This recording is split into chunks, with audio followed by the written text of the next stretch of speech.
একটি হাদিস সহিহ বুখারীতে বর্ণিত হয়েছে, আমর ইবনুল আস রাদিয়াল্লাহু আনহু থেকে বর্ণিত। তিনি বলতেছেন যে এটা লম্বা একটা ঘটনা। আবু দারদা রাদিয়াল্লাহু আনহু এবং সালমান ইবনে আকওয়া রাদিয়াল্লাহু আনহু দুজনের মধ্যে কথোপকথন কথা হচ্ছে। ওই সময় সালমান ইবনে আকওয়া রাদিয়াল্লাহু আনহু আবু দারদা রাদিয়াল্লাহু আনহুর ভুল ধরিয়ে দিচ্ছেন। আবু দারদা রাদিয়াল্লাহু আনহু একজন জালিলুল কদর সাহাবী, আল্লাহর নবীর একজন কাছের সাহাবী। উনি ভুল করতেছেন, উনি ইবাদতে অন্যকে ঠগাচ্ছেন, অন্যের হক নষ্ট করতেছেন। এই ভুলগুলো ধরিয়ে দিচ্ছেন সালমান ইবনে আকওয়া রাদিয়াল্লাহু আনহু। তখন সালমান ইবনে আকওয়া রাদিয়াল্লাহু আনহু আবু দারদা রাদিয়াল্লাহু আনহুকে বললেন, ভাই আবু দারদা, আপনি কি আমর ইবনুল আস রাদিয়াল্লাহু আনহুর সেই বিখ্যাত হাদিসটি বলে গিয়েছেন? এবার আবু দারদা রাদিয়াল্লাহু আনহু বলতেছেন, কোন সেই হাদিস? তখন সালমান ইবনে আকওয়া বললেন যে বিশ্বনবী মুহাম্মদুর রাসূলুল্লাহ সাল্লাল্লাহু আলাইহি ওয়াসাল্লাম বলেছেন, ওয়া ইন্না লি জাসাদিকা আলাইকা হক, ওয়া ইন্না লি আইনিকা আলাইকা হক, ওয়া ইন্না লি যাওজিকা আলাইকা হক, ওয়া ইন্না লি জুরিকা আলাইকা হক। আমর ইবনুল আস রাদিয়াল্লাহু আনহু উনি আল্লাহর নবী থেকে বলতেছেন যে আল্লাহর নবী বলেছেন, ওয়া ইন্না লি জাসাদিকা আলাইকা হক, তোমার যে প্রতিবেশী আছে, তোমার প্রতিবেশীর কিছু হক তোমার উপরে আছে। প্রতিবেশীর হক কি? আপনার বাড়িতে নিত্য প্রয়োজনীয় একটা জিনিস আছে, এটা হতে পারে শাবল, হতে পারে কোদাল, হতে পারে খন্তি, হতে পারে কোরাল, হতে পারে দা, বা যে কোনো জিনিস হতে পারে। আপনার বাড়িতে আছে, আপনার প্রতিবেশী, আপনার বাড়ির পাশের লোকটা আপনার কাছে চেয়েছে, আপনি মুখের উপরে না করে দিলেন, তাকে দেননি। তার মানে আল্লাহর নবী বলতেছেন যে তুমি তোমার প্রতিবেশীর হক নষ্ট করেছো, তুমি তোমার প্রতিবেশীর হক নষ্ট করেছো। আর এটা হর হামেশাই হয়ে থাকে, হর হামেশাই আমরা করতেছি, আপনি আমি আমরা সবাই করতেছি। প্রতিবেশীর যে হক সেটা নষ্ট হচ্ছে, নষ্ট করতেছে। তারপরে কি? ওয়া ইন্না লি আইনিকা আলাইকা হক। সালমান ইবনে আকওয়া আবু দারদা রাদিয়াল্লাহু আনহুকে ভুল ধরিয়ে দিচ্ছেন।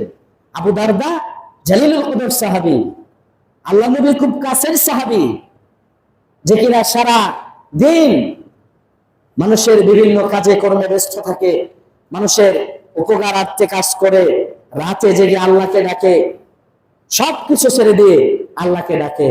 সালমান ইবনে আকওয়া বলতেছেন, ওয়া ইন্না লি আইনিকা আলাইকা হক, তোমার যে চক্ষু আছে, তোমার চক্ষুর তোমার শরীরের উপরে হক আছে।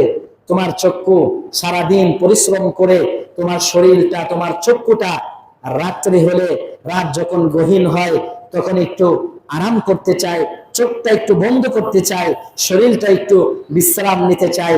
তুমি যে তোমার শরীরের হক, তোমার চোখের হক নষ্ট করে তুমি রাত জেগে আল্লাহকে ডাকতেছো, তুমি তো তোমার শরীরের হক নষ্ট করতেছো, তুমি তো তোমার চক্ষুর হক নষ্ট করতেছো।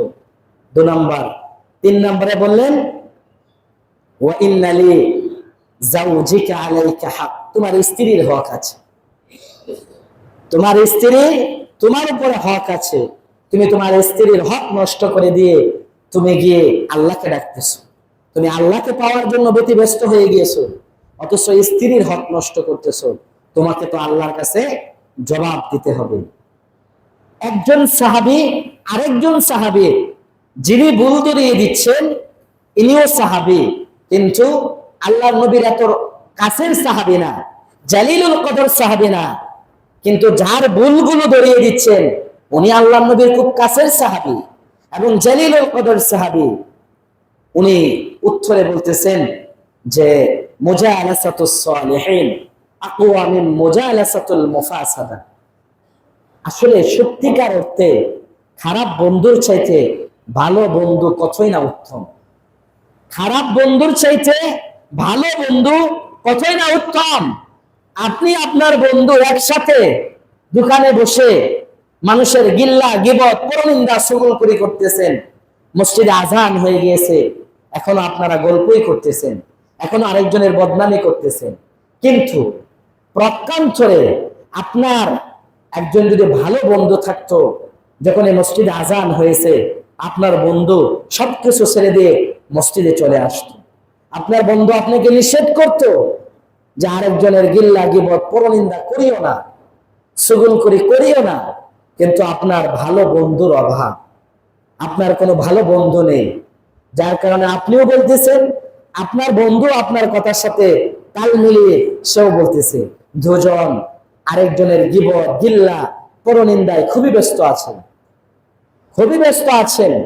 আসলাফদের জীবনীতে পাওয়া যায়, আসলাফরা তাদের বিরুদ্ধে যদি কেউ গিবত করতেন, পরনিন্দা করতেন, চুগলখড়ি করতেন, তিনারা তাদেরকে ডেকে নিয়ে এসে তাদেরকে বাহবা দিতেন, তাদেরকে পুরস্কৃত করতেন, বলতেন ভাই আমার যে পাপগুলো আছে এগুলো তুমি নিয়ে যাচ্ছ, তোমার নেকিগুলো তুমি আমাকে দিয়ে যাচ্ছ।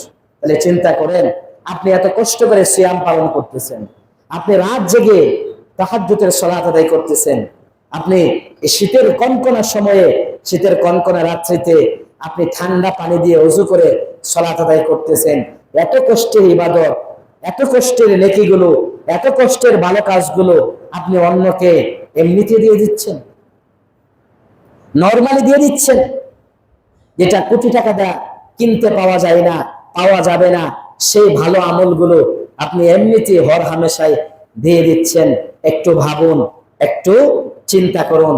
সম্মানিত উপস্থিতি, এবার আবু দারদা রাদিয়াল্লাহু আনহু বললেন যে আসলে সত্যিকার অর্থে আমি এক রাত তোমার সাথে থেকে আমি বুঝে গিয়েছি খারাপ বন্ধুর চাইতে ভালো বন্ধু অনেক উত্তম।